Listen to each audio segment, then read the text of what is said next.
Israel trabalhou no Jornal do Brasil a partir de 66. Nesse período foi o período mais criativo do jornal. E lá o Israel fez uma longa carreira e recebeu alguns prêmios de reportagem. Então, assim como o Dines, Israel Tabac também foi professor da área de jornalismo da PUC-Rio, onde trabalhou durante mais de 20 anos. Bom, antes de mais nada, eu queria dizer para a Rose que eu não fui tão importante assim na vida do Dines. Eu acho que o Dines foi muito mais importante na minha vida pessoal de jornalista, como foi para tanta gente que, inclusive, está aqui hoje, né? Tanta gente que trabalhou com ele, tanta gente que pôde usufruir do saber do Dines e do estímulo do Dines. Mas como nós estamos aqui no Midrash, e como eu tenho tempo limitado, todo mundo tem, né? Não vai dar para falar nem 10% do que nós teríamos para falar de tudo que o Dines fez em prol do jornalismo e mesmo antes. Talvez seria interessante eu começar falando de um aspecto que talvez não seja tão divulgado da vida dele ou da formação dele, mas eu acho que tem tudo a ver com o que ele fez depois, que é a judaicidade do Dines, né? Pouca gente sabe, mas o Dines, quer dizer, pouca gente que não é da coletividade sabe, mas o Dines era filho do Israel Dines, que era um ativista da coletividade e trabalhava em organizações que protegiam imigrantes que chegavam dos países onde havia antissemitismo, né, e chegavam geralmente muito pobres. A própria família do Dines era muito pobre. Quando eles vieram morar no Rio, moravam numa pensão, porque, segundo o Dines próprio conta, não tinham condição nem de alugar, nem muito menos de comprar uma casa. E depois foram morar em Vila Isabel. E o pai dele, segundo o Dines também lembra, era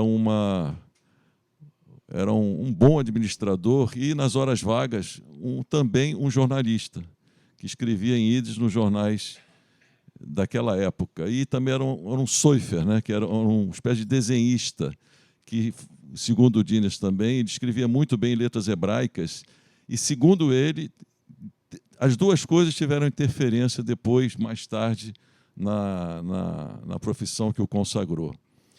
Uma talvez curiosidade é que o pai do Dines trabalhava com a minha mãe, né, no RIAS e no Relief, que eram duas entidades de proteção aos imigrantes. A minha mãe também trabalhava, sobretudo, com proteção de mulheres imigrantes. E o Dines, cedinho, estudou na escola que o meu pai dirigia, quer dizer, o professor Peissar Taba, que ele fala com muito carinho dessa época, porque, embora o pai dele fosse um sionista socialista, a escola do meu pai era chamada uma escola progressista, mas não era sionista. E o Dines atribui o fato do pai dele ter matriculado o Dines nessa escola pelo espírito agregador e não sectário, né, de integração comunitária, porque ele achava a escola boa. Uma característica que eu acho que o Dines conservou a vida toda dele. O Dines era tudo menos um sectário. Ele era um agregador, uma pessoa que muito interessada na arte, né, do jornalismo, que ele não considerava nenhuma ciência, nenhuma técnica, né, mas uma arte. Ou o jornalismo era arte, ele dizia, ou virava história, ou se transformaria apenas numa técnica, né? Ele conheceu o Stefan Zweig, o Dines, com 10 anos, quando o Stefan Zweig foi convidado pelo meu pai para ir na escola, Sholem Aleichem, né? E onde ele conheceu a escola. E mais tarde, segundo ainda o Dines conta, né, ele se lembra muito bem do dia do suicídio do Stefan Zweig, quando o pai dele estava absolutamente, que conhecia ele muito bem, que se dava muito com ele, estava completamente transtornado. E ele conta ainda que essa época, a pré-adolescência dele, a época da Segunda Guerra e o início da adolescência dele, na Segunda Guerra, marcaram para sempre a vida dele. Ele se considera um filho da Segunda Guerra Mundial. O primeiro contato dele com o mundo, vamos dizer assim, não judaico, foi quando tiraram ele da segunda escola que ele frequentou, o hebreu brasileiro, e colocaram ele no Colégio Andrews. Mas ele já bastante entrosado com a vida, com aspectos da vida judaica naquela época, né, ele resolveu abandonar o Colégio Andrews. O Dines não tem nenhum título universitário, né? Nunca frequentou uma faculdade, embora ele tenha um título de notório saber da USP, embora tenha criado cadeiras de jornalismo na PUC. E embora ele tenha sido, ao mesmo tempo, uma figura rara, ele era, ao mesmo tempo, um grande operador do jornalismo e um grande teórico e um grande... é um crítico do jornalismo. E isso ele fez muito cedo, né? Ele fez muito cedo no próprio Jornal do Brasil, antes do Jornal dos Jornais, na Folha de São Paulo, e antes do Observatório da Imprensa, ele criou os Cadernos de Jornalismo e Comunicação, a primeira publicação regular brasileira que discutia o jornalismo na prática e na teoria. Mas, antes disso, ainda falando sobre a judaicidade do Dines, uma das coisas que ele mais pregava para um bom jornalista, que era saber questionar sempre, não se contentar com meias-verdades, eu estava pensando nisso até hoje à tarde, é um princípio muito característico da cultura judaica, né? O questionar sempre, o responder a uma pergunta com outra pergunta, o estar sempre desconfiado, né? Que aos meus próprios alunos de jornalismo, eu considerava como uma das principais características do bom jornalista, não se contentar com a primeira coisa que aparece, saber dimensionar os fatos, estar informado no sentido de saber dimensionar os fatos e saber das circunstâncias dos fatos. Então, ele, aos 15 anos, influenciado pelo pai, pelo ativismo do pai, ele entrou para o movimento sionista socialista Dror Abonim, onde ele foi até o fim, quase no fim, que ele decidiu não ir para Israel morar num kibbutz. Ou seja, talvez Israel tenha perdido um bom intelectual, mas nós ganhamos um grande jornalista aqui no Brasil, porque ele estava... E, na realidade, segundo ele mesmo conta, o Dror foi a grande universidade dele, porque lá ele conheceu grandes intelectuais, alguns ainda vivos, e como, por exemplo, o Nachman Faubel, que é um grande escritor que escreve sobre teatro e Yiddish, inclusive, o Davi Perloff, que se transformou num grande documentarista, esse foi para Israel, né, em Israel, e estudava-se dia e noite lá, segundo ele, estudava-se tudo, né? Romain Rolland, Jean Christophe, que foi uma espécie de muso dele, né? O personagem que lutava pelo amor, pela liberdade. Marx, Borohoff, que foi o que juntou socialismo com sionismo. E lá, Dines, que já era um sujeito que gostava de estudar e cultuava a literatura, fez a sua universidade. Posteriormente, quando ele decidiu não ir para Israel, ele achou finalmente que a vida coletivista do kibbutz não se adaptava tão bem para ele. Ele, então, que descobriu que ele tinha uma vocação para o cinema, mas antes, um aspecto curioso da vida dele nessa época é que no Dror você tinha que coletivizar tudo, né? Inclusive as suas roupas. Então ele conta que uma vez ele chegou lá para o ativista que cuidava dessa parte, lá na fazenda onde eles fingiam que era o kibbutz, né? Ele diz, olha, a minha camisa xadrez eu gosto muito, essa não vai não, porque eu quero ficar com ela. São pequenos detalhes que ele conta, mas essa judaicidade dele, na realidade, uma judaicidade libertária, né? Que ele diz que vem desde o tempo dos profetas, né? Permaneceu, eu acho, a vida toda dele, e, inclusive, explica certas escolhas, né? Como as escolhas literárias dele. Desde jovem, ele escreveu contos com ambiente de personagens judaicos. Depois, a escolha dele pela magnífica biografia do Antônio José da Silva, o judeu, né? Que morreu na Inquisição, e a própria biografia do Stefan Zweig, eu acho que já se formaram nesse ambiente juvenil do Dines. Bom, ele, então, posteriormente, ele faz questão de citar um aspecto muito importante quando ele começou a criticar e querer se desvencilhar daquele problema seríssimo que ele teve na época da ditadura, com a AI-5, que o Dines queria falar, queria gritar e não podia, né? Mas ele fez um discurso na PUC que levou ele à prisão. E ele conta que, quando ele chegou na prisão, ele se deparou com um aspecto que também era da época militar, que era um certo antissemitismo nos quartéis. Então, a primeira pergunta que o general Montanha, que recebeu ele na prisão, fez para ele, aquele mesmo general que deu um tabefe no guarda, os mais velhos se lembram disso aqui no Forte Copacabana, Fala assim, como é que um judeu como você consegue ser o editor-chefe de um jornal tão bom e tão católico como o Jornal do Brasil? Isso perguntou para ele na prisão. Posteriormente, ele conta que um redator, um grande chefe também foi meu, Luiz Orlando Carneiro, que era um católico convicto, né, que fazia questão até de se aproximar do judaísmo. Ele incentivou, o Dines incentivou o Luiz Orlando Carneiro a escrever um artigo, naquela época braba, né, que ele acabou sendo preso, sobre o fato de que o cristianismo primitivo, não a igreja cristã institucionalizada, praticamente era uma sequência do judaísmo, o judaísmo dos profetas. Então, o Luiz Orlando, que também considera isso, ele é uma pessoa que luta mesmo a favor da aproximação das religiões, escreveu esse artigo baseado na filosofia de um filósofo cristão, Jacques Maritain. Aí o Gustavo Corsão, segundo o Dines conta, que era o líder do catolicismo mais conservador, vamos dizer assim, mais reacionário, teria dito: só mesmo um judeu poderia escrever uma história cristã tão absurda, né? Então, ou uma palavra que ele usou exatamente outra palavra, ninguém pode acreditar nisso.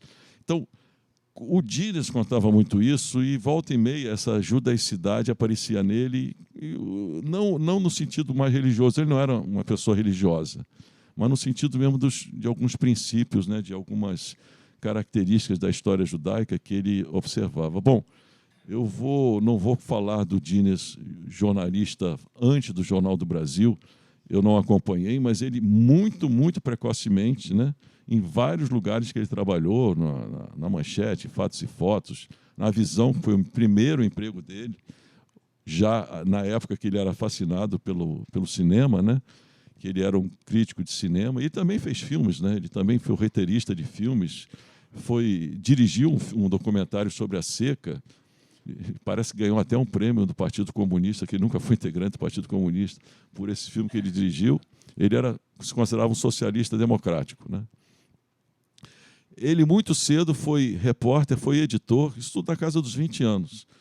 E, já consagrado, foi chamado pelo Assis Chateaubriand para fazer uma reforma no vespertino chamado Diário da Noite, que eu já acompanhava. Eu me lembro desse vespertino verde, que não vendia nada.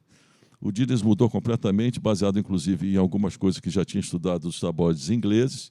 E esse vespertino começou a vender bem, né? Era mais popular, mas aí entra a rebeldia do Dines, que ele nunca abandonou. Uma vez, ele não conseguiu brigar com a notícia, como ele mesmo falava, quando um grupo de anarquistas portugueses e espanhóis resolveu sequestrar o navio Santa Maria. Na época, o Salazar era o ditador, né? Eles lutavam contra o Salazar. O Dines teve essa matéria, tinha fotos, resolveu dar a chamada primeira página, no meio do jornal, na última página do jornal. E o Assis Chateaubriand era amigo do Salazar, né? Era amigo do Salazar. Então, ele foi demitido por causa disso, mas sabia que ia ser demitido. E aí ele, pouco depois, ele já novamente consagrado, foi convidado para trabalhar pelo Nascimento Brito no Jornal do Brasil. E disseram para ele, né, olha, lá é um serpentário, só tem cobra lá, cuidado, não sei se vai durar muito tempo lá. Então, naquela época, ainda podia fazer isso. Ele resolveu continuar na Fatos e Fotos, que ele mesmo dirigia por algum tempo. Depois ele ficou só no Jornal do Brasil. Bom, eu não vou contar a história toda, mas vou fazer um pequeno corte, porque a partir de um certo período, eu entrei lá em 66, eu tive a sorte, né? Não sei se outras gerações mais próximas de mim vão ter a sorte de trabalhar num ambiente como esse ambiente que eu encontrei no Jornal do Brasil. Quer dizer, eu entrei pelas mãos do Dines, como a Rose falou, e eu era um garoto ainda, né? E me lembro que não havia nenhuma regulamentação ainda de profissional. Eu já formado, recém-formado, tive que entrar como estagiário. Hoje seria um absurdo, né? Como é que o recém-formado vai ser estagiário no jornal? Mas eu achei aquilo maravilhoso, ele ter me posto lá dentro, porque eu consegui fazer parte de uma redação mais brilhante que talvez tenha acontecido no Brasil. O Dines era uma pessoa muito, muito criativa, muito culto, muito inteligente, tinha um faro jornalístico assim absurdo, né? E ele foi um inovador, antes de ser um crítico, o Jornal do Brasil já estava consolidado, né? Já era um grande jornal. Mas depois do Dines ainda ocorreram uma série de fatos, né, pela mão dele, eu não me lembro bem, talvez a Beatriz que está aqui possa confirmar, os cursos preparatórios para entrar no Jornal do Brasil, eu tive que fazer um deles. Foi ideia do Dines também? Deve ter sido, né? Tudo era ideia dele. Então, eu dizia que eu, no curso preparatório do Jornal do Brasil, aprendi mais que em todos os meus anos de faculdade. Eram grandes professores, grandes jornalistas. Lá ele criou o departamento de pesquisa, né, do Jornal do Brasil. Foi o primeiro departamento de pesquisa da imprensa brasileira. Simplesmente, os repórteres tinham, na pesquisa, quer dizer, numa espécie de grande biblioteca, uma grande pesquisa que redatores especializados faziam todo o repertório que hoje se tem na internet, que não havia internet lá. Então, você ia trabalhar um assunto, tinha pastas físicas, né, que eu espero que não tenham destruído, né, porque depois o Jornal do Brasil começou a vender tudo que tinha, pastas físicas que você consultava para se inteirar melhor dos assuntos. E havia redatores especializados que faziam as chamadas matérias acessórias, matérias coordenadas, com algum aspecto que o repórter talvez não tivesse colocado, memória da matéria, possibilidades de novos acontecimentos, ou seja, era realmente o estado da arte no jornalismo. O Dines também inovou no Brasil, criou os cadernos Jornalismo e Comunicação, a primeira publicação do gênero no Brasil, que antecedeu a todas as outras. Ele criou a primeira editoria de cidade, no tempo que as cidades estavam se metropolizando. Eu tive o prazer e a honra de ser um dos primeiros dessa editoria. Ele criou também, uma área mais empresarial, uma agência, uma ideia, a agência JB, que o jornal produzia excelentes matérias, por que não vender as suas matérias para outros jornais? E o ambiente da redação era algo que eu acho que nunca, nas próximas gerações, ele não vai encontrar. As pessoas tinham um prazer enorme em trabalhar lá, estimulados por esse ambiente, né? E cada um observava o texto do outro no que tinha de melhor, às vezes para incentivar, para copiar, e os textos que saíam eram textos excelentes, às vezes ainda melhorados por redatores que eram poetas, escritores, cineastas, que ficavam lá esperando os nossos textos, jovens repórteres, para melhorá-los ainda mais. E mais uma coisa que o Dines consolidou, criou uma carreira de jornalista que simplesmente não havia no Brasil, né? O jornalismo era um bico, já existia essa carreira, mas o Dines incentivou, criou editorias que não haviam, editorias por assuntos. Se eu for enumerar tudo que o Dines criou, né, eu não vou sair mais daqui. Antigamente você criou até editoria de fotografia, você recebia a foto e trabalhava a foto. Ele começou a pensar a fotografia, criou até uma editoria de pauta. O que havia era um pauteiro que programava, ele botou várias pessoas pensando a pauta do Jornal do Brasil. Então, e mais do que isso, ele incutiu em todos nós, os jovens jornalistas da época, esse espírito de que jornalismo é realmente uma arte, não é só uma técnica, né? Ele dizia que se você não considerar o jornalismo uma arte, não vai ficar para a história, porque a história só quer saber daquilo que realmente vai ficar, não vai perecer. Já acabou meu tempo? Não, né? Eu sei que já acabou. Mas só para terminar, eu não vou, talvez outros falem, quando o Dines saiu do Brasil, até a Beatriz lembrou, ele ainda saiu do Jornal do Brasil, uma série de questões ligadas à própria ditadura. Você não podia ser um jornalista que faz tudo que você quer em plena ditadura, né? A ditadura continuou, mas ele começou a ter outras atividades, ele prosseguiu. O criticismo de mídia, ele já tinha começado no Jornal do Brasil, né? Ele prosseguiu no Jornal dos Jornais, quer dizer, ele fazia uma crítica da mídia. Depois uma ideia que começou no Laboratório de Estudos Avançados de Jornalismo da Universidade da Unicamp, quer dizer, fazer uma espécie de criticismo da mídia lá, mas depois não deu muito certo lá, e ele criou o Observatório da Imprensa, que também é único no Brasil, né? O primeiro veículo já totalmente adaptado às novas plataformas. O Dines costumava dizer que o papel não ia acabar porque o ser humano gosta do papel, uma grande verdade, né? Senão já teriam acabado os livros. Mas ele se adaptou perfeitamente às novas plataformas, e você tinha o Observatório da Imprensa na internet, no rádio, na televisão e Já falei tudo. E está aí até hoje, né? E todos nós, jornalistas e o público em geral, via como é que o Dines abordava as questões políticas, éticas, econômicas ligadas ao fazer jornalístico, e como ele se antecipou. Eu já vou acabar agora, vou até ler duas coisinhas que ele falou que estão vivas até hoje, a essa questão terrível aí das fake news, do pseudo-jornalismo que a gente vê muitas vezes na internet, e criou termos que a gente diz até hoje, né? Essa partidarização excessiva do debate sobre jornalismo, onde o sujeito só quer a verdade que lhe interessa, né? E não a verdade que um bom jornalista sabe apurar. Ele criou o termo Fla-Flu, né? Não vamos ficar nesse Fla-Flu, onde eu sou Fluminense, você é Flamengo. Ele criou outros termos que eu achei interessantes para os jornais onde ele mesmo trabalhou, jornalões, que é uma coisa meio pejorativa, mas muito bem criada, porque são jornais que não tem aquela dinamismo que a gente deve esperar num bom jornal. E criou também um termo que eu gostava muito, que era opinionismo, né? Opinionistas. Pessoas que não sabem muito bem das coisas, ficam dando opinião sobre tudo. Só para terminar, agora eu vou terminar mesmo, eu vou citar aqui, que eu acho interessante, duas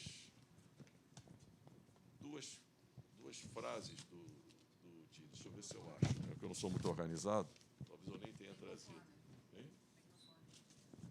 Bom, uma delas é a seguinte: sobre essa questão da partidarização e sobre a necessidade do criticismo da mídia, ele falou o seguinte: a democracia é um processo dinâmico e cada poder necessita de um contrapoder para equilibrá-lo.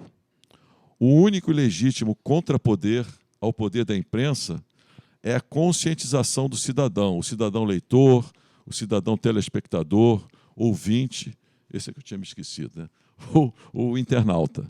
A crítica é uma ação política, mas a partidarização dessa crítica converte-se em algo tão enganoso quanto as manipulações que se pretende corrigir. Isso é muito, muito atual, né? E, para finalizar, algo sobre jornalismo mesmo, que eu acho interessante, como ele entendia o jornalismo, né? Que ele considerava uma arte, né? Fazer jornalismo é estar sempre de prontidão. Um grande jornal faz-se com a consciência do tempo e a capacidade de atrair o leitor, todos os dias, para a maravilhosa aventura de saber um pouco mais. Há um caminho aí que é o de fazer pensar, oferecer alternativas de pensamento e marcar presença, fazer história, pensar grande. Então, era isso, então.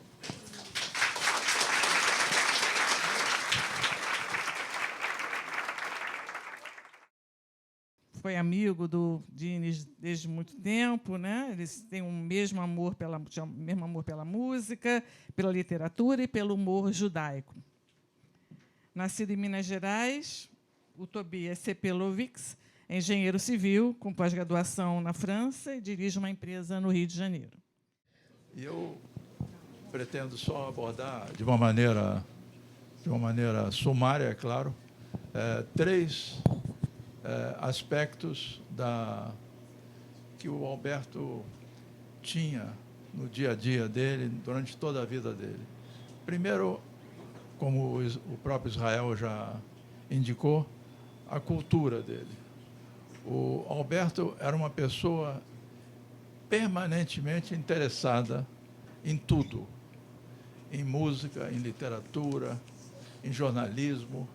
E conversar com o Alberto, você precisava de dias sequenciados, porque não acabava nunca a conversa. Passava de um tema para outro, sempre com ideias e sugestões e comentários inteligentes e atuais.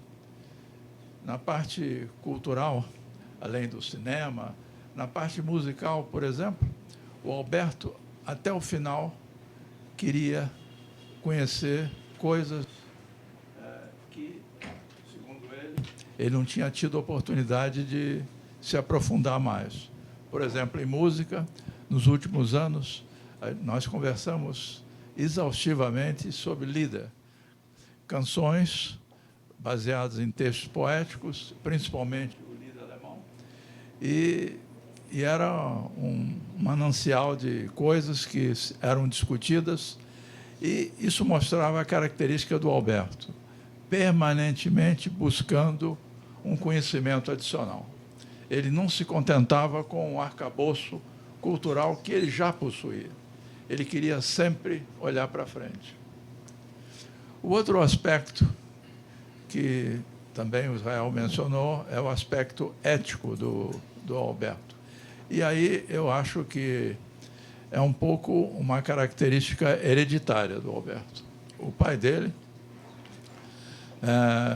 que desligado de questões materiais, sempre se dedicou a, vamos dizer, a trabalhos comunitários, ajudando os imigrantes, os recém-chegados ao Brasil, e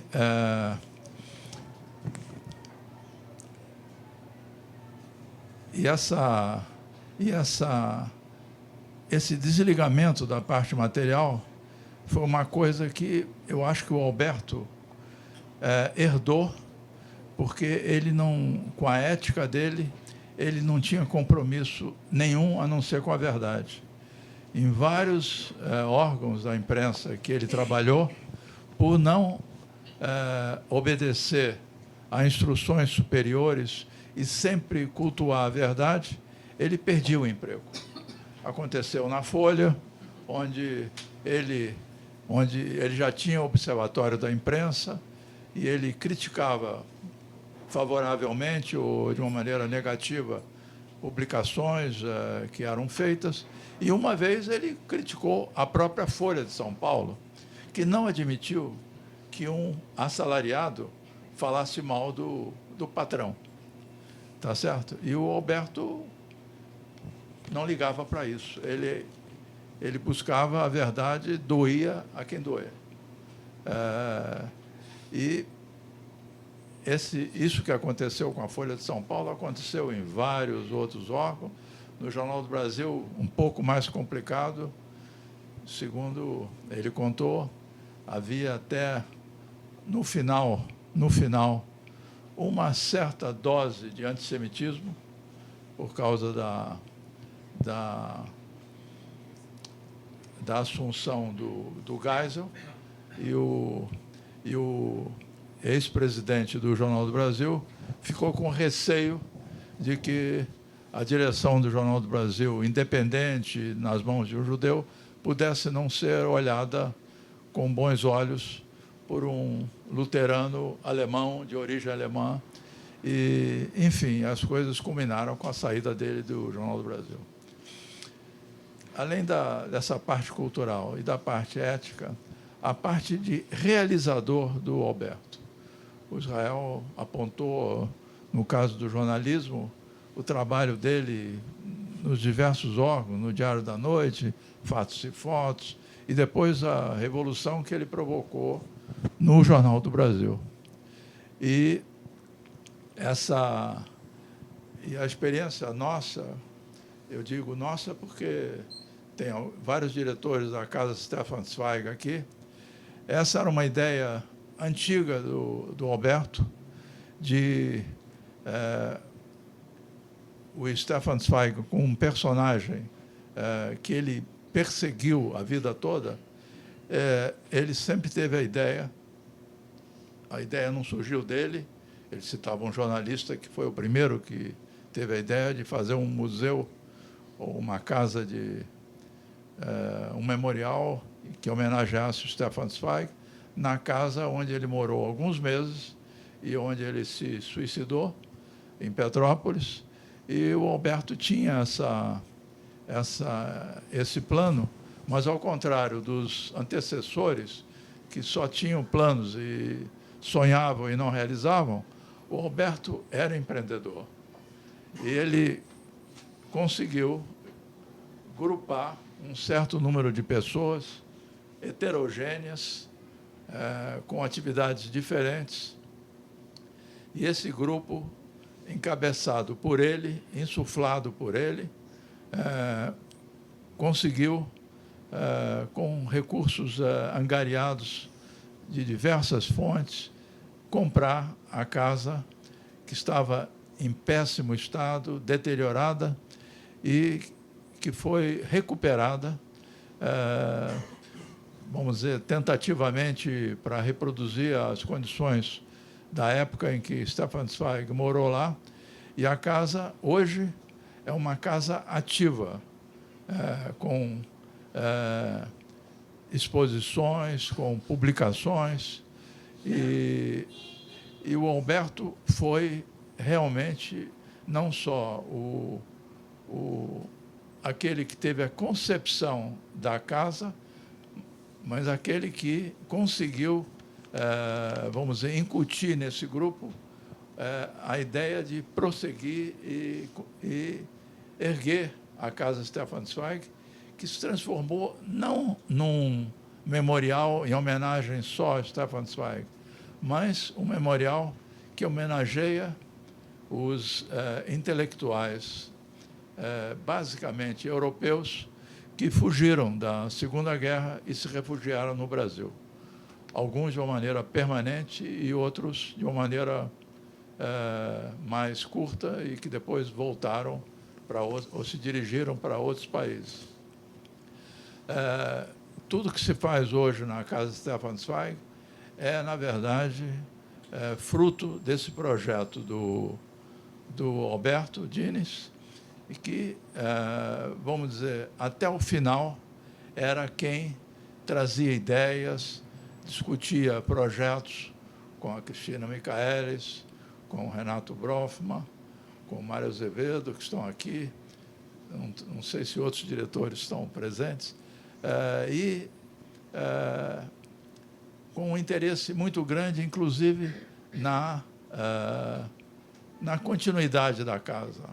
O Alberto, há 4, 5 anos atrás, queria já designar um outro presidente. E nós relutamos a vida toda, porque era ele o presidente vitalício, no nosso entender, da Casa Stefan Zweig.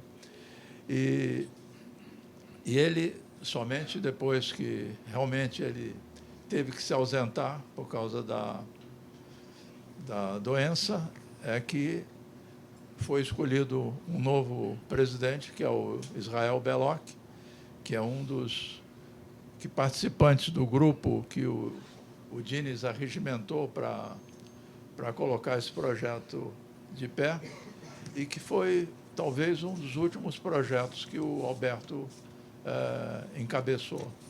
Então, essa parte cultural, essa parte ética, essa parte realizador, são 3 das inúmeras facetas que caracterizam a figura do Alberto Dines. Eu tive o prazer de conviver com ele há aproximadamente 25 a 30 anos, e foi Stefan Zweig que nos aproximou. Ele estava em Portugal nessa época, e eu liguei para ele me apresentando, embora na fotografia onde ele aparece no Scholem Aleichem, quando o Stefan Zweig visita o colégio, eu também estava. Mas foi uma passagem curta minha pelo colégio, por problemas familiares, e quando eu falei com o Alberto que eu estava lá, ele falou: mas eu não te conheço, como é que pode? Porque ele achava que conhecia todos aqueles alunos do Scholem Aleichem. E eu, ao mesmo tempo que eu tenho esse prazer dessa convivência de mais de 25 anos com o Stefan Zweig, eu lamento não ter convivido em tempos anteriores como você. Obrigado.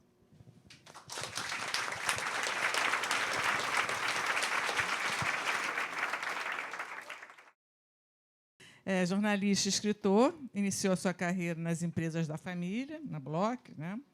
E ele trabalhou na Fatos e Fotos, Manchete, Sétimo Céu, onde foi editor. Então, foi correspondente em Paris, antes de se transferir para o Globo, onde trabalha há 25 anos e tem uma coluna semanal.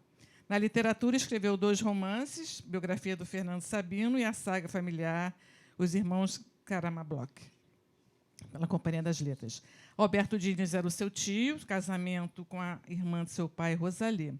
Ao longo de sua carreira, além da convivência familiar e intelectual, entrevistou Dines várias vezes e escreveu reportagens sobre seus trabalhos dedicados a Stefan Zweig. Assinou um perfil de seus 80 anos. Boa noite, Israel, Tobias, Rose, Norma. Quanto tempo? E eu diria que eu lamento ter convivido menos num período posterior e mais num período anterior com o tio Dines, né, que é como eu nunca consegui deixar de me referir a ele, mesmo conhecendo a outra esfera, né, a esfera de grande intelectual, de grande jornalista, de grande ídolo, né? Eu nasci numa família um pouco fechada, né, do ponto de vista das relações com o pensamento, um pensamento mais livre, um pensamento mais autônomo. E, junto com Carlos Heitor Coni, o tio Dines era uma dessas figuras que me faziam acreditar que era possível sair daquela redoma, uma família de na verdade não de jornalista, mas de empresários das artes gráficas e do jornalismo, que tinha uma ideia um pouco exclusivista e um pouco fechada demais do que era o pensar. Então, nas asas do tio Dines, eu tive muita inspiração e muito incentivo, né, para me dedicar também a essa carreira tão difícil, né, e cada vez mais difícil, cada vez mais restrita, que é o jornalismo. Já levei muitas broncas dele, porque ele era muito atento a tudo que saía desse esquadro da verdade, né? Ainda que a verdade seja subjetiva, ele sempre estava muito atento mesmo a todos os escorregões. Eu mesmo, como jornalista dentro do Globo, testemunhei quantas vezes ele entrou em debates acalorados com os editores, até com os sócios. Quando vinha um e-mail do Dines, né, primeiro uma carta, depois um e-mail, era preciso realmente ter muita fibra, né, para entrar num debate e se justificar, vamos dizer assim, né? Às vezes a coisa acabava assim: tá bom, Dines, então não tenho mais nada a dizer. E isso mais no período do observatório, não é? Stefan Zweig foi uma obsessão, né, que durou décadas, né, na trajetória de escritor e de pesquisador de Alberto Dines. E o inconformismo dele, eu testemunhei esse inconformismo de não se conseguir verbas no Brasil, não é, de que se destinassem à construção da casa de Stefan Zweig, que acabou contando, inclusive, com dinheiro alemão, não é? Que viabilizou finalmente a construção, não, quero dizer, a montagem, né, da casa como um museu e como um centro cultural, e testemunhei o seu desejo, né, de que isso se concretizasse até que finalmente acontecesse. Um aspecto muito importante que hoje está pouco contemplado dentro do jornalismo é a questão do texto, né? O Morte no Paraíso é um livro que, muito mais do que um livro de reportagem e um grande panorama, e um painel histórico, é um grande romance. É um livro que se lê com um prazer extremo, que tem todos os aspectos de drama e de saga, e a maneira como Alberto Dines mostrou que Stefan Zweig foi iludido, né, em troca da possibilidade de vir para o Brasil, fugindo da guerra, do nazismo, como ele foi iludido em relação à situação que se vivia aqui, né, que era uma situação de grande arbítrio, e, de alguma forma, aquela idealização que ele fez do Brasil, país do futuro, né, de alguma forma voltou-se contra ele próprio, né, e no fim de sua trajetória ele morreu acreditando que não veríamos mais um mundo livre, e a guerra ainda não tinha acabado, e poucos anos depois, finalmente, a Alemanha foi libertada e os aliados venceram. Ele não sabia que isso ia acontecer. Então, o amor pelo texto era uma das características também do Dines. Hoje a gente vê que nas redações, onde entram, sim, estagiários recém-formados, muitas vezes, inclusive, como uma maneira de reduzir custos, né? O texto ele é pouquíssimo contemplado, e, sobretudo, no jornalismo online, no jornalismo dos sites, sequer há revisão. Os textos vão surgindo à medida do tempo, a velocidade é que é o critério principal, e o tio Dines se batia muito contra isso também. Eu gostaria de ler um texto que eu escrevi, que foi publicado no jornal, a pedido do jornal. Talvez algumas pessoas já tenham lido, mas que talvez... eu estou um pouco até nervoso, né? Acho que as palavras e os pensamentos estão um pouco embolados na minha cabeça, porque é muito difícil, às vezes, separar a convivência pessoal que vem da infância, né, de um distanciamento que possa ser possível em relação a um homem da grandeza, né, da dimensão que foi Alberto Dines. Eu vou ler aqui. Eu mal sabia falar, quanto mais ler e escrever, quando vi pela primeira vez aquele homem se curvar em minha direção com um sorriso terno e bondoso. Na intuição de criança, esperei um afago ou uma dessas troças ruidosas que os adultos fazem com os pequenos. Em vez disso, ele aproximou as mãos do meu rosto, abriu os polegares e indicadores em gancho e aplicou com vontade em minhas bochechas um beliscão duplo, tão doloroso, que as luzes do salão se apagaram e o burburinho da festa familiar silenciou. Na época casado com a irmã de meu pai, Rosalie, com quem teve seus 4 filhos, aquele era o tio Dines. Corria o final dos anos 1960 e a famosa previsão do tempo, cifrada no dia seguinte à promulgação do AI-5, já fazia parte da história recente da resistência à ditadura. Entre os vários sobrinhos, contudo, era a sua reputação de apertador em série de bochechas que se espalhava. A gente agora já associava o nome à mania. Era só o tio Dines chegar sorrindo que a turma saía em debandada. Nos 50 anos que se seguiram a essas agridoces memórias, lentamente conheci as demais facetas do gigante que foi Alberto Dines. Tive outros tios no ramo da imprensa, com destaque para Adolfo Bloch, de quem me orgulhava, e com quem Dines tivera várias rusgas. Com que dono de revista ou jornal ele não as tinha? Mas esse tio era diferente. Era jornalista de raiz. E que jornalista! Com que gana saía o Dines a beliscar as bochechas do establishment em textos, decisões editoriais, reformas, redesenhos, cartas e livros suntuosos como Morte no Paraíso, biografia romanesca de Stefan Zweig.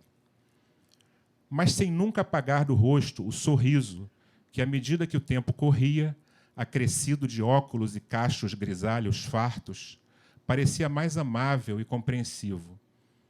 Não era só um disfarce, não era de fachada. Era o mesmo sorriso que acompanhava seu fino intelecto, seu amor pela arte, seu gosto pela história e seu apetite pela contextualização. Sem o Dines, ficam órfãs as bochechas do Brasil, teimosas em não amadurecer, de uma dor necessária, fundamental.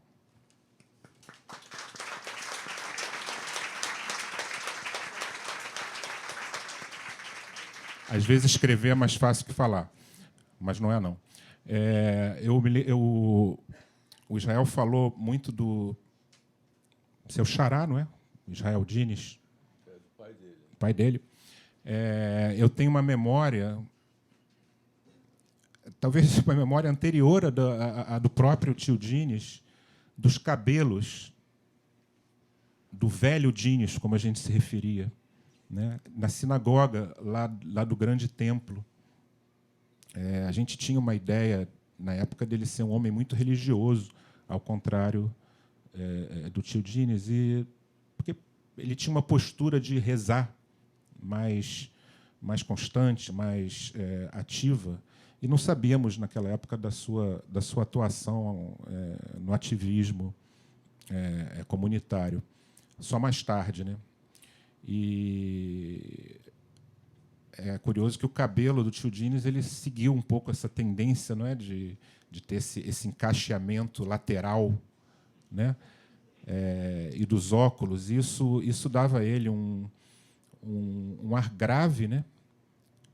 O tio Dines era um homem muito bonito, né? Desde jovem, mas depois ele foi ganhando esse ar grave com óculos que lembra um pouquinho a fisionomia do Saramago, de alguém mais que agora está me faltando, Zuenir Ventura, não sei, esses intelectuais de cachos, assim como o cientista louco tem um cabelo. Só que esse sorriso, é curioso que nos obituários, nas reportagens que saíram em homenagens após a sua morte, sua partida, a escolha foi do ar mais grave, do ar mais formal, e nunca desse sorriso, que era um sorriso... Eu faço questão de falar disso, porque quando o Dines entrevistava as pessoas, ele podia estar dando uma punhalada no bom sentido, né? Na argumentação do seu convidado, ou do seu oponente, em alguns casos, mas ele o fazia com esse sorriso de titio. Eu não sei se a norma vê isso, mas aquele, quer dizer, essa dupla face, né? É a dupla face do amor pela verdade, do amor pelo embate, do amor pela divergência, né? Eu me lembro uma vez que eu participei de uma entrevista no Roda Viva da TV Cultura, quando eu era chefe de redação da sucursal do Globo em São Paulo. E, naquela época, eu me achava muito importante, né? Eu usava terno para trabalhar todo dia. E era uma entrevista com o Vitor Tivita, o grande homem da Abril, da Veja.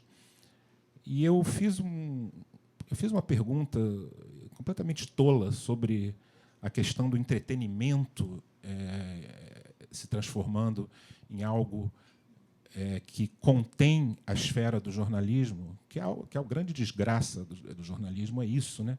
Na época, se falava muito nessa questão de o jornalismo se unir ao entretenimento, à indústria do entretenimento, e a opinião do leitor, de alguma forma, embasar, né, e determinar aquilo que vai ser noticiado de forma crescente. E a minha pergunta foi sobre esse aspecto, mas um certo deslumbramento, né, do executivo jovem em São Paulo. Eu sei que a gente saiu dali, quer dizer, quando a gente entrou, era o tio Dines sorrindo e tudo. Quando a gente saiu, ele falou: decepção. Eu esperava que você, uma pessoa inteligente como você, tivesse preparado uma coisa melhor. Isso é o que há de pior dentro do pensamento hoje. São esses yuppies. eu saí de lá tão passado. Eu já desconfiava que a minha pergunta era tola, mas, a partir dali, eu passei a ser um combatente, né, montado num cavalo contra toda essa tentativa, né, de grumetizar, por que não dizer, o jornalismo. E é curioso que, a partir daí, nós nos tornamos cada vez mais aliados, né, no tipo de visão que a gente tinha do jornalismo e da arte, né? Você falou, né, o jornalismo como arte, né? O jornalismo nasce das artes gráficas, né? Existe a palavra arte. Né? Esse iupismo que você falou, esses burocratas de redação, esse iupismo era uma das coisas que ele mais bombardeava o tempo todo. Sim. Ele odiava, ele dizia, inclusive, que se eu tivesse que ter algum empresário, diretor de redação, também tinha que ter um passado jornalístico. E o que nós mais temos hoje é gente que não entende nada de jornalismo dirigindo jornais, né? Exatamente. E outra coisa que sempre me encantou, agora eu também já estou passando talvez o tempo. Você disse que era 5 minutos, ninguém acreditou, né? Ninguém aceitou isso em momento algum. Era a maneira como Dines conseguia ser altamente, quer dizer, uma figura judaica, né, como é que se diz? Yiddishkeit, é isso? Yiddishkeit. E, ao mesmo tempo, ser um dos propagadores, né, da ideia de que o judaísmo traz em seu bojo a solidariedade, as ideias de solidariedade, de liberdade, de igualdade. É uma tecla em que o Newton Bonder, né, que comanda essa casa, que criou esse lugar aqui, fala, né, falando a saga de Moisés está associada à liberdade, a ideia de que Deus é um só está associada à igualdade, porque você não é diferente porque tem um outro Deus ou porque você está sob a proteção de uma outra divindade, né, ou de outras divindades. E ele gostava demais de desapontar, né, aqueles judeus. A nossa comunidade hoje ela está muito eivada, né, muito, eu não diria dominada, mas a visão da nossa comunidade que acaba prevalecendo hoje, até oficialmente, eu estou falando da comunidade do Rio, é a do judaísmo associado ao discurso de ódio, associado à ultradireita e com muito pouca moderação, né? Essa é uma das casas que ajudam a equilibrar um pouco as forças. E o tio Dines, então, ele, enfim, me fazia... a angústia de ser judeu se tornava mais leve, né? E mais doce, por estar associada a tudo aquilo que eu sempre prezei, né, em termos de luta pelo bem comum, por um mundo mais justo. E eu sempre me agarrei e ainda me agarro até hoje a esse corpo de pensamento, né, que foi de Alberto Dines, né, e que me ajudou e me ajuda ainda a voar e a sonhar com a liberdade. É isso. Durante 18 anos, foi braço direito do Dines, na antiga TVE, depois TV Brasil. Trabalhou desde o piloto do programa e montou equipe com ele para a estreia de 5 de maio de 1998, há 20 anos. Sua admiração pelo profissionalismo do grande mestre vem desde os tempos da faculdade, onde a leitura do papel do jornal de Alberto Dines era obrigatória para futuros jornalistas. Zezé foi produtora executiva e diretora de produção do Observatório da Imprensa. Bem-vindos ao Observatório da Imprensa. Era a saudação que o Dines abria o programa todas as terças-feiras aqui no Rio de Janeiro. Eu vou tentar falar um pouco sobre Zé Sacra, já me apresentou, eu sou bastante tímida, mas aceitei esse desafio pelo próprio Dines, porque se há 20 anos atrás ele me deu uma oportunidade de trabalhar com ele e montar essa equipe, seguimos até 2 anos atrás, Ele está me dando outra oportunidade, 20 anos depois, de vencer a timidez e falar aqui. Eu agradeço mais uma vez. Final de fevereiro de 98, a diretora de jornalismo da antiga TVE, virou TV Brasil em 2008, pela EBC e tal, mas nessa época a TVE, me consultou se eu tinha diploma de jornalista. Diante da minha afirmativa, perguntou: você quer trabalhar com o Dines? Ele é bem difícil. Eu, muito surpresa, falei: você precisa perguntar a ele, porque, afinal de contas, é ele que tem que escolher com quem deseja trabalhar.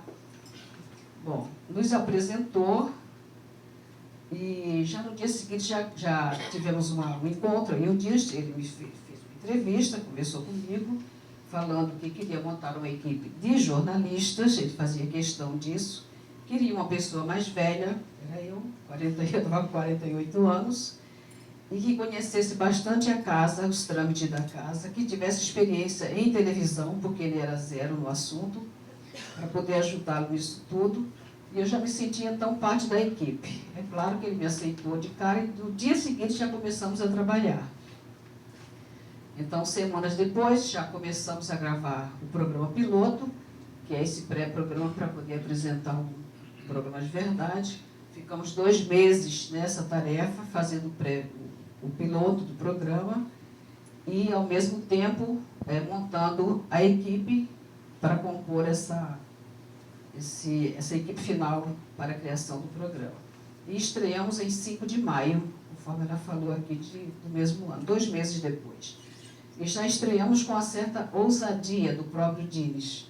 Não era comum na TVE nessa época, isso em 98, entrar via Embratel com Brasília, São Paulo, Fortaleza, outras cidades assim, era dificílimo, porque as coisas não se coordenavam muito bem, davam problemas. A casa internamente dizia: não aposto nisso, mas eu aposto, vamos entrar. E conseguimos entrar assim, com 4 praças, Rio Grande do Sul, Belo Horizonte, São Paulo, Brasília e o Rio de Janeiro, onde estávamos nós. Então foi assim, internamente, a TV foi um acontecimento. E daí seguimos, porque só se fazia Brasília e Rio, por causa do jornalismo. O jornalismo diário, mas um programa, fazer isso tudo era difícil. Então ficaram todos preocupados, mas achando que a coisa estava andando, e não ficou só nisso. 2 semanas ou 3 semanas depois, o Dines já quis entrar com também participação de convidados via internet. Imagina, isso em 98, hoje em dia todo mundo faz, mas nessa época não era comum. Então, fizemos um acordo com a UERJ tinha um grupo de estudantes que trabalhavam com isso, eles iam para um cybercafé na Barra da Tijuca, nós levávamos a iluminação, e lá ficava um historiador, um professor, um jornalista, cada semana ia uma pessoa, e fazia essa participação de lá, que às vezes dava muito certo, às vezes não. O Círio Bocaneiro de Londres fez uma vez de madrugada, porque o nosso fuso horário é diferente, tudo para entrar ao vivo no programa. O Lucas Mendes. Então, nem sempre. E a pessoa tinha que ficar muito dura, não podia se mexer 1 milímetro, porque senão ficava um borrão e ninguém não se ouvia nada, não se via nada. Mas, com tudo isso, ele quis provar que era possível, e era mesmo. Então, foi mais uma ousadia aí do nosso chefe.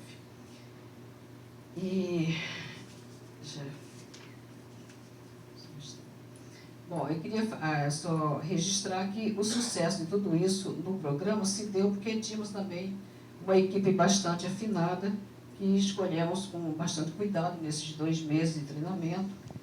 E a maioria dessa equipe, com exceção de 4 ou 5 que saíram para outros projetos, ficou até, os outros ficou até os últimos programas, que foi em dezembro de 2015, quando gravamos, além dos ao vivo, gravamos extras para ir ao ar em janeiro e fevereiro de 2016.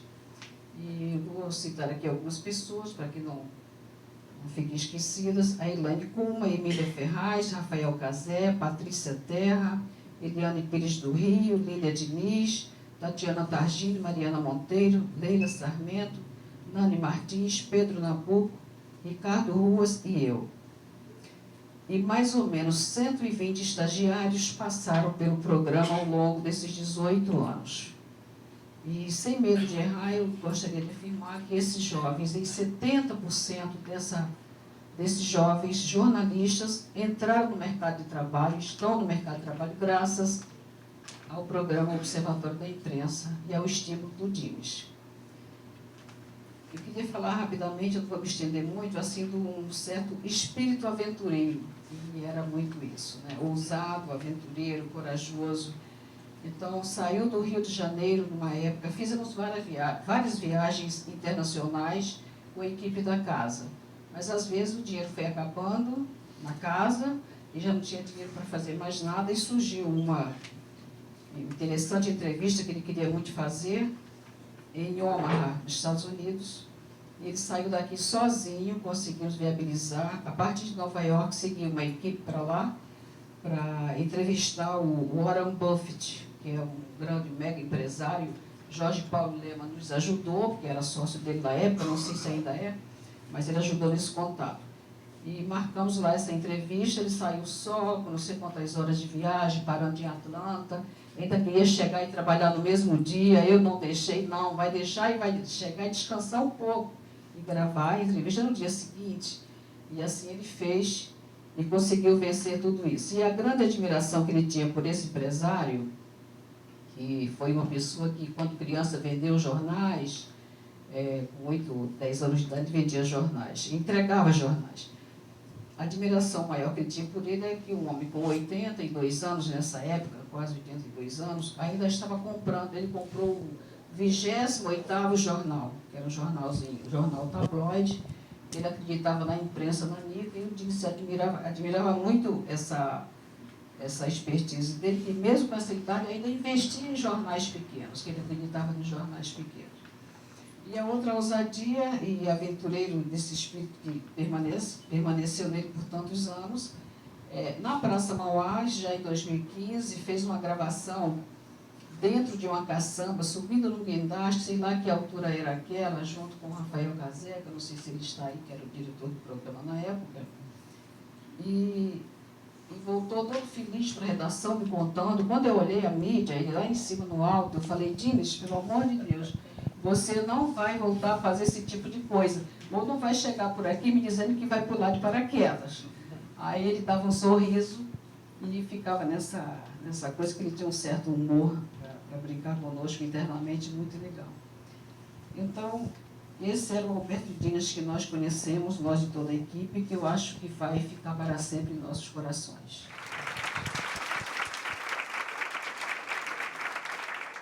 Se aproximou dele pelas mãos de Stefan Zweig. Jornalista, começou como repórter do Bom e Velho JB, foi editora assistente da Veja, correspondente em Berlim, para a mesma revista, editora da TV Globo. É tradutora literária e hoje diretora executiva da Casa Stefan Zweig, em Petrópolis. Eu acho que não é acaso que nós duas estamos aqui nesse palco, nesse momento, juntas, porque eu acho que nós dividimos uma parte do Dines, né, no bom sentido, Norman, aqui, a Zezé e eu, ao longo dos últimos 12 anos, em que o Dines, apesar da idade avançada, vinha religiosamente toda semana de São Paulo para o Rio. Todos nós sabemos como é custoso vir de São Paulo para o Rio, ponte aérea, etc. E via aqui, gravava o programa aqui, ficava aqui. E tinha dias que eu sabia que eram os dias da Zezé. Então, nesses dias, eu não podia ligar para o Dines com os meus assuntos, Casa Stefan Zweig. Tinha, da mesma forma, eu acho que você sabia que tinha dias que eram da Cristina, e eu, de vez em quando, a Zezé ligava quando eu estava com ele, e, de vez em quando, eu ligava para o observatório. Então, na verdade, nós caminhamos ali paralelamente dentro desse Dines multifacetado que está sendo apresentado aqui desde o começo e que todos nós conhecemos assim. Só uma coisinha. Eu gostaria de lembrar uma coisa que o Rabino, em São Paulo, falou no enterro do Dines, que está no convite que veio do Midrash, que ele falou o seguinte: as pessoas não valem melhores pessoas não são aquelas sábias que leram tudo, que decoraram todos os livros. E sim, as pessoas sábias são aquelas que sabem ouvir, que abrem um espaço dentro de si para acolher o outro, porque sabem que o outro, não importa quem seja, sempre tem alguma coisa a ensinar. Isso me impressionou muito, porque esse era realmente o Dines. Então, essa postura ele tinha. Com a minha filha de 14 anos, nós tivemos um privilégio de ir a Salzburg com ele para casa, conhecer a casa do Stefan Zweig ali, a Norma, o Dines, a minha filha e eu. E ele escutava aquela menina de 14 anos, imagina, com a mesma atenção que ele se voltava para os entrevistados, Warren Buffett, ou quem quer que seja. Então, o Dines tinha essa capacidade de ouvir. E foi o que me fez coragem, porque eu sou da geração que nunca mais leu o jornal do mesmo jeito, também nunca mais li Stefan Zweig do mesmo jeito, posso dizer também. Mas eu não conhecia o Dines. Eu fui para o JB em 1979, então o Dines era o grande mito que tinha ficado para trás. Todo mundo falava do Dines, eu não sabia quem era essa pessoa tão maravilhosa, só sabia, claro, o jornal dos jornais e tal, mas não conhecia pessoalmente.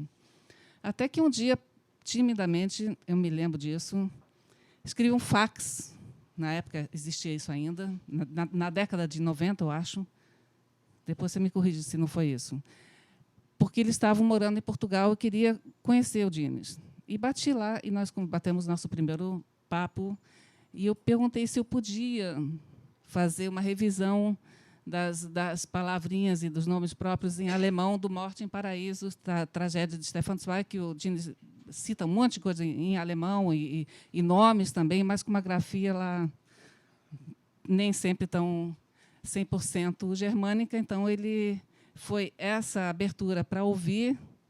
Eu fui muito tímida, não queria dizer para o Dines, você errou, mas ele ficou muito feliz, e dali nasceu isso que está até hoje. Quer dizer, se Stefan Zweig esteve na vida do Dines e a ponto de a psicanalista só dar alta para ele quando ele terminou o livro, até ali o que a própria Norma fala, o Stefan Zweig vivia junto com o casal. Agora, na verdade, acontece a mesma coisa um pouco comigo, porque, por causa do Dines, eu fiquei contaminada e contagiada com o Stefan Zweig. Muito bem. Em 2006, o Dines me ligou e perguntou se eu podia traduzir o Brasil, um país do futuro. E assim começou essa minha aventura dos últimos 12 anos, que foi algo ímpar. Não sei como é que foi acontecendo. Toda a nossa família foi sendo marcada pelo Alberto Dines por causa de Stefan Zweig. Eu traduzi esse livro. Pouco depois, ele contou, olha, nós compramos, um grupo de amigos comprou a casa do Stefan Zweig em Petrópolis, precisamos fazer um museu, por enquanto virtual, porque não temos dinheiro para fazer. Compramos a casa, mas ainda temos que pensar como é que a gente faz para fazer ali um museu, um memorial do exílio, que é, desde o início, sempre a obsessão dele. Não vamos fazer só uma casa para o Stefan Zweig. Ele é a figura de proa para lembrar o exílio. E então, embarcamos os 2 primeiros anos. A aventura foi criar esse museu virtual. Está aqui o André Valias, que criou o site da Casa Stefan Zweig. E, nesse processo, ele teve o mesmo rigor do jornalismo. Até eu me lembro do André dizendo, por que o Dines fala em retranca? Retranca não é uma coisa de Portugal, de esporte. Retranca é o assunto. Então, o texto, lá, vamos organizar. Segundo, ele fazia uma capa de jornal e aqueles outros departamentos todos, onde é que a gente coloca tal notícia, tal informação, e vamos fazer não sei o quê. Ele tratava aquele site como se fosse um novo jornal. Então, esse foi o começo da Casa Stefan Zweig, que existiu virtualmente durante 4 anos. Tudo que a gente tinha, tudo, absolutamente tudo, vocês podem olhar lá, porque tem que entrar ali, tem meandros e labirintos, onde você tem um cabedal de informações sobre Stefan Zweig. E ali foi realmente, quem falou alguma coisa de jornalismo ali, eu acho que o Israel, Ali foi uma escola um curso de letras que eu fiz, porque a cada informação sobre Stefan Zweig, sobre Romain Rolland, sobre, enfim, todos eles, os exilados, todos os exilados, nós temos lá o Canto dos Exilados, nasceu nesse site. Canto dos Exilados tem um duplo significado. Na nossa casa Stefan Zweig, que é minúscula, mas precisa caber muita coisa nela, então é um canto literalmente ali, um canto de parede, e, ao mesmo tempo, metaforicamente, é a mensagem que esses exilados nos trazem até hoje, tantas gerações depois. E, mais do que nunca, esse canto deve ser ouvido. Então, isso começou em 2006, 2007, 2008, 2009. Enfim, nós inauguramos a Casa Stefan Zweig em 2012, como o Tobias já mencionou, é a antiga moradia Stefan e Lotte Zweig, onde eles moraram por apenas 6 meses em Petrópolis. É pequena, quase, diria, Michuruca. É pequenininho. Porém, nós conseguimos transformar num pequeno museu que conta uma história. A vantagem é que nós não tínhamos muitos móveis e tralhas, etc. Então, nós pudemos começar a equipar essa casa com informação das mais diversas maneiras, e sempre, obviamente, a fonte de inspiração de todos os filmes, de todas as ideias que nós temos lá, é sempre Alberto Dines. Então, tudo isso foi sendo conversado, pensado. Ninguém era museólogo, ninguém tinha estudado nada de museu, eram 2 jornalistas, tinha engenheiro, advogado, historiador na diretoria, e conseguimos ali agora fazer um local onde as pessoas entram, mesmo tanto a velhinha austríaca que já leu o Stefan Zweig inteiro, quanto o menininho da escola pública de Petrópolis, que não sabe nem escrever esse nome complicado, entram lá e aprendem, saem de lá com alguma informação nova. O rigor do Dines para checar as informações, para colocar de uma forma atraente o texto sempre bonito, a apresentação bonita, foi algo que foi muito importante. Foi uma segunda faculdade que eu fiz depois do jornalismo. Então, nesse processo, talvez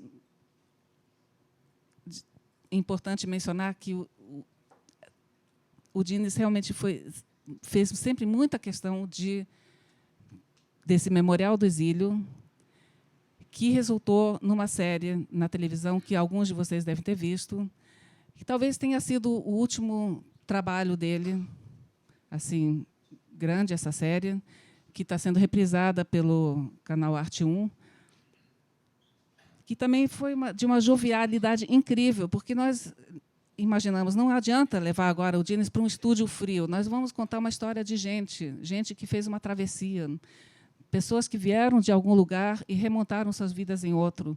E achamos como decor, como lugar para gravação, um velho navio de guerra que está até hoje na Praça 15.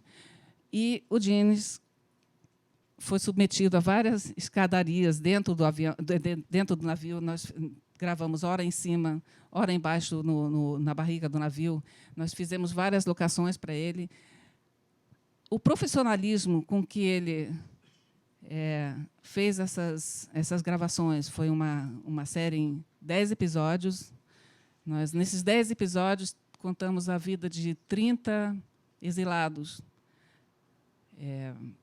cada uma de 15 minutos, e agora estamos querendo fazer a segunda temporada, se os recursos permitirem, e nós vamos conseguir. Está difícil, mas nós vamos conseguir, porque a própria história da Casa Stefan Zweig mostra que você pode ter um sonho. Ele tinha isso, ele tinha esse sonho, ele tinha essa capacidade de sedução das pessoas, de achar as pessoas certas e de delegar. Isso provavelmente a Norma vai falar, que ele tem projetos até não sei quando, e ele sabia entregar, toma o projeto, toca. Isso aconteceu comigo. Então, eu me sinto muito feliz, honrada de ter sido enfim, ter entrado nessa equipe que tocou esse projeto Casa Stefan Zweig, que é uma equipe pequena, porém muito engajada. Convido todos vocês, eu acho que a melhor homenagem que a gente pode fazer a ele é ir nessa última obra dele, que não foi de papel, mas de pedra, que é a Casa Stefan Zweig em Petrópolis. Nesse momento, nós acabamos de inaugurar uma exposição sobre sionismo. Depois disso, nós vamos voltar com uma exposição sobre gravuristas que vieram exilados para cá. Nós estamos sempre, constantemente, com novas exposições, gravitando em torno desse tema exílio, do qual Stefan Zweig é a figura de proa, infelizmente dramática, trágica, porém muito significativa. Eu queria só dar esse rápido depoimento, porque é uma outra faceta, o Dines um pouco acima do noticiário do dia a dia e ligado muito aos ideais que uniam ao Stefan Zweig, que são basicamente o humanismo, o pacifismo e tudo isso que o guiou, e a ética. Então, são ideais que nós tentamos, através de várias ações que nós fazemos lá em Petrópolis, transmitir para essas novas gerações. E a melhor homenagem é ir lá visitar. Então, está feito o convite. Muito obrigada.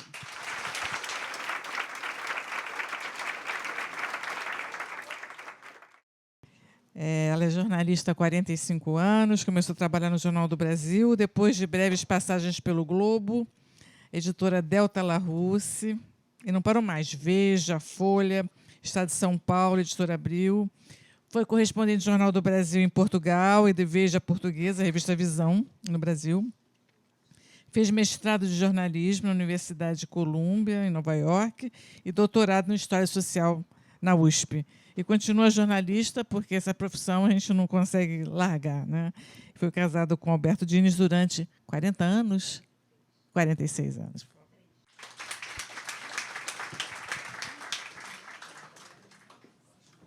Bom, eu queria... Está pegando? Está pegando isso? Tá, né? Eu queria falar de um dos últimos sonhos que eu tive, que eu estava na praia, em Copacabana. A gente mora em São Paulo, né? Mas eu sonho muito com a praia. Eu estava no mar, numa boia, com o Alberto, e, de repente, surge uma daquelas ondas inesperadas, imensa. E, antes que eu pudesse me assustar, o Alberto pegou a minha mão e me puxou, e não furou a onda, não. Ele veio por baixo da onda, me segurando a mão, a onda corria por cima, a gente protegido por baixo da onda, e ele segurando a minha mão, e segurou a minha mão, e segurou a minha mão até o final, e, quando eu acordei, ele ainda estava segurando a minha mão, e foi isso que eu perdi. Bom, chega uma hora em que a gente se confunde, não dá mais para saber onde começa um e termina o outro, e é nessa situação que eu me encontro agora, depois de uma vida em comum. Parece que ele sempre fez parte da minha vida, como Dines, professor, jornalista e colega, ele era meu professor na PUC, e como Alberto no meu dia a dia. Então, eu sentia, mais do que sabia, que não tinha dúvidas sobre a cerimônia de adeus que ele gostaria, porque nós nunca falamos sobre isso. E eu só sabia que ele queria ficar em um lugar onde eu também poderia ficar, Goi, e eu optei pela cerimônia judaica, embora ele não fosse religioso. Mas o Dines era profundamente judeu, como todo mundo já falou aqui. Sobre a mesa de cabeceira dele, em cima, que eu não toquei nos últimos 2 anos e meio, estão lá ainda, estão os livros A Invenção do Povo Judeu, Bad for the Jews, Os Judeus e as Palavras, A Sombra do Meu Irmão, que é sobre o nazismo, além de uma dúzia de outros livros sobre temas mais variados. E 4 CDs de concertos de cello do Bach, Schumann, Elgar. Infelizmente, eu não pude trazer o som de cello para a cerimônia final, porque, assim como as flores, não foi permitido. O Alberto tinha horror de cremação, porque o pó tem de voltar à origem para irrigar a terra. O pó não pode ir queimado.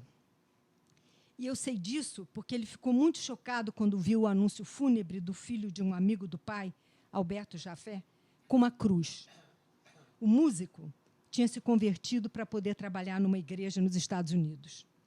O Dines não sossegou enquanto não enviou ao filho, que também é músico, o Marcelo Jafé, que tem um programa ótimo na Rádio Cultura, um livro que trazia um capítulo sobre Natan Jafé, e colocou o recado: para você nunca se esquecer da sua origem e de quem foi o seu avô. O Eugênio Butti escreveu um artigo no Estadão, há umas 2 semanas, Alberto Dines ou a elegância laica. Eu vou ler para vocês. O final do artigo. Creio que faltou falar um pouco sobre o vigor das suas convicções laicas. Generoso no trato, era charmoso mesmo quando assertivo. Encantava, como vocês viram. Dava risada como um galã, apesar da extravagância das cores das camisas que vestia no Observatório da Imprensa. Era eu que escolhia, né? Quase nada o tirava do sério, a não ser a interferência religiosa em assuntos de imprensa. Assim como não gostava de censores, não gostava de santos na redação. Em seu livro Vínculos do Fogo, mostrou a torpeza da Santa Inquisição. Não rejeitava o lugar das igrejas na sociedade, mas não aceitava que o pensamento e o jornalismo fossem catequizados por divindades ou fanatismos. A causa da laicidade, que manteve acesa ao longo de toda a carreira, ajudou a torná-lo um jornalista tão notável, mestre do ceticismo sem cinismo. Bom, esse é o fim do artigo do Butti. O Dines realmente não era religioso. Mas, quando o rabino colheu depoimentos pessoais sobre ele, generoso, ético, sem nenhum pedantismo, apesar da erudição, e do papel que ele ocupa no jornalismo, todo mundo contou uma história pessoal de ajuda do Dines nos momentos de aperto que eles passaram, e o rabino disse: isso é ser judeu. A Ana Arruda, que vocês viram aqui, conta até hoje que, quando ela estava presa na ditadura e precisou de alguém para dar um depoimento, e não tinha coragem de pedir, porque era muito perigoso, o Dines se antecipou e se ofereceu. E vários coleguinhas, no enterro mesmo, contaram casos iguais, fora os que foram agradecer os empregos que o Dines tinha dado. Bons tempos, né? Eu não sei de onde vem tudo isso que ele é, mas eu nunca vi o Alberto desanimar, desistir, reclamar. Muito menos por coisas materiais. Tem um artigo dele onde ele cita as 10 demissões que ele recebeu na vida, e o artigo é de 2010. Até 2018, ele já tinha recebido mais umas 3 ou 4. Quando ele foi demitido da Folha pela mão do Maluf, no dia seguinte, com uma casa para pagar e sem salário, ele começou a batucar o livro que veio a ser Morte no Paraíso. Quando ele achou que tinha chegado ao topo na Editora Abril como diretor editorial, ele chutou tudo por uma bolsa de $1.000 por mês, ganha na Fundação Viter, que acabou, infelizmente, e foi para Portugal, queimar as pestanas na Torre do Tombo para escrever o livro sobre a Inquisição, Vínculos do Fogo. Ganhou uma tuberculose em troca. E já não era nenhuma criança. Quando perguntaram por que ele tinha largado as regalias que a editora proporcionava, e eram muitas, acreditem, ele disse em bom português: eu não quero ser um Aspone. Aspone, todo mundo sabe o que é, né? Bom, eu não vou ter assessor de porra nenhuma, é isso. E foi exatamente o que ele fez em Portugal, depois de lançar várias revistas da Editora Abril, de escrever mais de 1000 páginas do Vínculos do Fogo, de criar o Observatório da Imprensa lá e ser consultor do maior jornal português, que é o Expresso. Jogou tudo para o alto e veio embora para o Brasil sem nada, além de um projeto, criar o Observatório da Imprensa aqui. Ele justificava: eu não quero ser imigrante o resto da vida, tenho de devolver ao meu país o que eu tenho para dar. Eu fiquei lá, porque eu sabia o que ia acontecer, mas o Dines não tinha medo.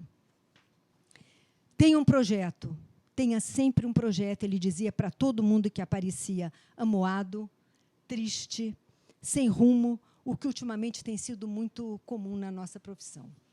E projetos ele tinha de sobra, distribuía para quem quisesse, e deixou vários começados com certeza de que ele terminaria cada um, mesmo que fosse no ano 3000.